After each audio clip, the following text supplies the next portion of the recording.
আসসালামু আলাইকুম সবাইকে। আজকে আমি রান্না করব কোনো প্রকার তেল ছাড়া শুটকি। তার জন্য এখানে আমি কিছু সবজি নিয়ে নিয়েছি।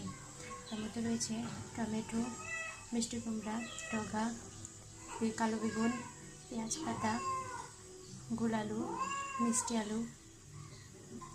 আর এতে দিয়ে দিয়েছি একটা শুটকি, রসুন বাটা। এখন দিয়ে দেব পরিমাণ মতো লবণ,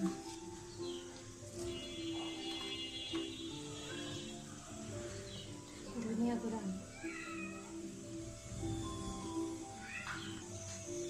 দিয়ে দেব মরিচ গুঁড়া, হলুদ গুঁড়া। এখন দিয়ে দেব পেঁয়াজ কুচি, আর দিয়ে দেব বোম্বে মরিচ বা নাগা মরিচ।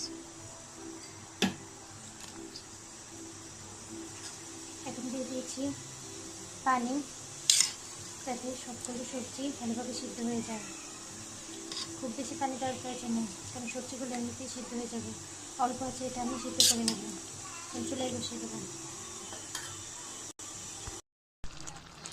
তরকারিটা যখন সবজিগুলো যখন সিদ্ধ হয়ে যাবে, তখন আমি দিয়ে দেবো একটা থেতলে নেওয়া রসুন। এই পর্যায়ে রসুনটা দিতে হবে, আর রসুনটাকে অবশ্যই এভাবে থেতলে দিতে হবে।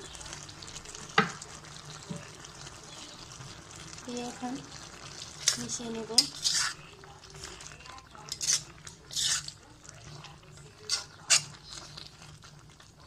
এখন ঢেকে দেবো পানিটা পুরোপুরি শুকিয়ে যাওয়া পর্যন্ত।